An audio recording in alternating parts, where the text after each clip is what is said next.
कारण आपलं निवडणूक चिन्ह हे आहे, हे पण आहे, पण हे जरा सांभाळून थोडे मागे जाऊ दादा, पण थोडे मागे जाऊ. दादा तू वरती बसलाय सांभाळून. इथे कोण आहे का? बाबा जातो. जय महाराष्ट्र. जय महाराष्ट्र. किती दिवस पाणी नाही आले? किती दिवस पाणी नाही आलं?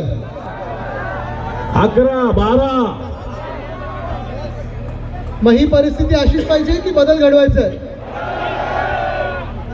इथे तरुण किती आहेत जरा हात वरती करा. खैरे साहेब तुम्ही नाही. आता तुम्ही मला सांगा, गेल्या 3 वर्षामध्ये आपल्या शहरामध्ये एक तरी चांगली नोकरीची संधी आली आहे का? आली आहे? मग ही परिस्थिती अशीच ठेवायची की बदल घडवायचा? आपल्या शहरामध्ये जे तुम्ही डोक्यात बसवलेले हे सत्ताधारी आहेत, त्यांच्या हातात गेले 3 वर्ष 29 महानगरपालिका आहेत महाराष्ट्रातल्या. मुंबई असेल, छत्रपती संभाजीनगर असेल, नाशिक आहे, पुणे आहे, ठाणे आहे, सगळं. तुम्ही मला सांगा, या शहरांमध्ये रस्ते सुधारले आहेत का? पाण्याची परिस्थिती चांगली झाली का? इथे जे आपण पाहत होतो, जे आपल्याला फुटपाथ करायचे होते, सायकल ट्रॅक करायचे होते, मोकळी मैदानं वाढवायची होती, तरुणांसाठी नोकरीची संधी आणायची होती, हे काही झालंय का? मग ज्या कारणासाठी तुम्ही ह्या सरकारला निवडून दिलेला असाल, ज्या कारणासाठी निवडणूक आयोगाच्या आशीर्वादाने हे जे काही महायुतीचं भूत आपल्या डोक्यावर बसवलेलं आहे, हे सरकार पुढच्या काळात आपल्याला परवडणार आहे का? परवडणार आहे? किती आंदोलन आपण केली गेल्या 3 वर्षात. मला आठवतं ह्याच मार्गावर आपण हंडा मोर्चा काढला होता. शेतकऱ्यांसाठी लबाडानं पाणी द्या आपण मोर्चा काढला होता. शेतकऱ्यांसाठी कर्जमुक्तीसाठी मोर्चा काढला होता. ह्यांचे सगळ्यांचे जे तुमच्या इकडचे मंत्री आहेत, पालकमंत्री असतील, मस्त व्हिडिओ येतात, बॅगांमध्ये पैसे असतात. हे पैसे तुमच्या हाती लागतात का? हे पैसे ह्यांचे स्वतःचे तरी आहेत का? मग हे पैसे येतात कुठून?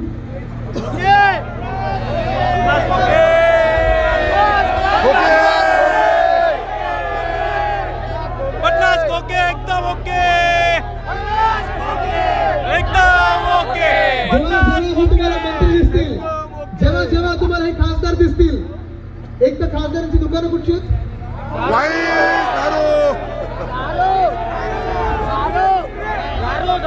किती आहेत? 9. किती आहेत? 20. मागच्या वेळी मला 12 आठवतं, हे आज कधी वाढले? आता ह्या दुकानावर तुम्हाला कोणाला नोकरी मिळाली का? आणि त्यांच्याकडे नोकरीला जाणार का आपण? त्या बॅगेचे पैसे होते ते कोणाच्या हाती आलेत का? पण निवडणुकीच्या वेळी बरोबर कदाचित येतील, तुम्ही हात लावणार आहात. ही परिस्थिती आता बदलणं गरजेचं आहे. मी एवढ्यासाठीच हे सांगत आहे, कारण आपला प्रचार तर सुरू झालेला आहे. मुंबईमध्ये तुम्ही पाहिलं असेल, 2 भाऊ उद्धव साहेब आणि राज साहेब एकत्र आलेले आहेत. एकत्र आलो ते एकत्र राहण्यासाठी आलेलो आहोत. मुंबई असेल, सगळीकडे असेल, तुम्ही पाहताय मुंबई लुटण्याचं काम चालू आहे, महाराष्ट्र लुटण्याचं काम चालू आहे. जर ह्या राज्य सरकारचा एक कुठचा कार्यक्रम असेल, तो एकमेव कार्यक्रम म्हणजे लुटालूटचा कार्यक्रम चालू आहे. दुसरं बाकी काही चाललेलं नाहीये. हे बिल्डरांचं सरकार आहे, हे कॉन्ट्रॅक्टरांचं सरकार आहे, हे वसुलीबाजांचं सरकार आहे, हे हफ्ताबाजांचं सरकार आहे, पण हे जनतेचं सरकार नाहीये. आणि हेच भाजपवाले, हेच मिंदेंची टोळी, मी त्यांना शिवसेना म्हणत नाही, शिवसेना म्हणजे एकच आहे, ती आपली शिवसेना उद्धव बाळासाहेब ठाकरे पक्ष आहे. पण हेच चिंदी चोरांची टोळी येईल तुमच्यामध्ये आणि सगळं अपप्रचार सुरू करेल. आपण गेले 3 वर्ष कशासाठी भांडत होतो? नळात आमच्या पाणी द्या, आम्हाला हाताला नोकरी द्या, हाताला काम द्या, जी हफ्तेबाजी तुमची चालते ती थांबवा, आम्हाला चांगले रस्ते द्या, चांगले फुटपाथ द्या, वेळेवर वीज द्या. पण हे सगळं सोडून आता भाजप जे येईल, आता मिंदे जे येतील, ते सगळं भलतं काही बोलतील, पण आपल्या मुद्द्याचं बोलणार नाहीत. जेव्हा ते तुम्हाला इथे तिथे काही भलतं सलतं बोलायला सांगतील, तर तुम्ही एकच प्रश्न विचारा, ठीक आहे तुम्हाला मत पाहिजे ना, तुम्ही 3 वर्ष सरकारमध्ये होतात, तुम्ही आम्हाला लुटलं कशाला, ह्याचं पहिलं उत्तर द्या. तुम्ही त्यांना आज हा प्रश्न विचारा. जर इथे फिरायला आले कोणी तुम्हाला दिसले, की साहेब तुमच्या बॅगेमध्ये जे पैसे होते ते कोणाचे होते, कुठून आले आणि कुठे गेले, ह्याचं पहिलं उत्तर द्या, मग आमच्याकडे मत मागायला या. आणि जर फडणवीस साहेब आले इथे आणि त्यांनी तुम्हाला सांगितलं की मला मत द्या, 100% तुम्हाला अमुक देतो, तमुक देतो, मेट्रो देतो, बोगदा देतो, सगळं देतो, त्यांना सांगा फडणवीस साहेब सगळं सोडा, आम्हाला वेळेवर पाणी का नाही दिलं ह्याचं पहिलं आम्हाला उत्तर द्या. तुम्हाला आठवत असेल जेव्हा आपलं सरकार होतं, महाविकास आघाडीचं सरकार होतं, सुभाष देसाई साहेबांनी बाजूलाच ती ऑरिक सिटी काय बनवून ठेवली आहे. जगात एखादी चांगली सिटी असेल तसं इथे उद्योजक चांगले येतील, गुंतवणूक येईल असं शहर बनवून ठेवलं होतं. मी स्वतः इथे, मला आता पत्रकारांनी देखील विचारलं, त्यांना आठवण आहे आपलं सरकार असताना म्युन्सिपल कमिशनर आणि महापौरांसोबत रात्री आम्ही 1:30 वाजता 2 वाजता रस्ते चांगले कसे होत आहेत हे पाहायला जात होतो. अनेक गोष्टी आपण ज्या या शहरामध्ये करत होतो ती सगळी कामं ह्या भाजपवाल्यांनी आणि ह्यांच्या मिंदे सरकार असेल, भाजप सरकार असेल, बंद करून टाकली. आणि मग दाखवण्यासारखं काही नाही. मग काय सुरू करतात? जातीय गोष्टी सुरू करतात, धार्मिक गोष्टी सुरू करतात, आपल्यामध्ये हे तेढ निर्माण करण्याचा प्रयत्न करतात. त्यांना एकच सांगा की जी पोटं भरत नाहीत कारण आमच्याकडे नोकऱ्या नाहीत ना, त्याला जात नाहीये, धर्म नाहीये, बाकी काही नाही, भाषा नाहीये. हे आम्ही सगळे छत्रपती संभाजीनगरकर आहोत. आम्हाला नोकऱ्या का नाही दिल्यात ते तुम्ही सांगा, आम्हाला पाणी का नाही दिलं ते तुम्ही सांगा. आणि आपल्यावर टीका करतात. कोणीतरी आपल्यामध्ये प्रवेश केला म्हणून आपल्यावर टीका करतात. भाजपला पहिला प्रश्न जर विचारायचा असेल, कारण त्यांचं सुरू होतं बांगलादेशी घुसलेत, रोहिंग्या घुसलेत, हिंदू मुस्लिम म्हणून सुरू होतं.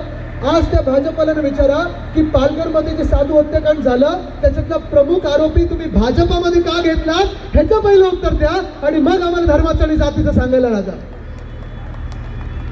पण आज ही जी ताकद इथे एकवटलेली आहे, तरुणांची आहे, महिलांची आहे, जातपात धर्म समाज ह्याच्या पलीकडे जाऊन आपण सगळे छत्रपती संभाजीनगरकर म्हणून एकत्र ताकद म्हणून आलेलो आहोत. ह्याला हे भाजपवाले घाबरतात, या एकीला भाजपवाले घाबरतात. आज तुम्ही मला सांगायचं आहे, एकच उत्तर द्यायचं आहे, तुम्ही जी परिस्थिती आहे ती तुम्हाला मान्य आहे की बदल घडवायचा आहे? आणि बदल जर घडवायचा असेल तर बदल घडवण्याचं चिन्ह हे कुठचं आहे? चिन्ह हे कुठचं आहे? आपलं चिन्ह हे कुठचं आहे? आणि बदल जर घडवायचा असेल तर बदल घडवण्याची तारीख कुठची आहे? 15 ना? कोण बाहेर फिरायला जाणार आहे? भाजपच्या अपप्रचाराला बळी पडणार आहे? मिंदे जे खोटं बोलतात त्याला बळी पडणार आहे? आपण ही ताकद लावूया की एका बाजूला आपण सगळे चांगलं शहर बनवणारी लोक आणि दुसऱ्या बाजूला हे भाजपचे सगळे भ्रष्टाचारी जनता पक्षवाले लोक. तयार आहात? लढायला तयार आहात? जिंकायला तयार आहात? चला मग बदल घडवायचा, तारीख, चिन्ह. धन्यवाद. जय हिंद, जय महाराष्ट्र, वंदे मातरम.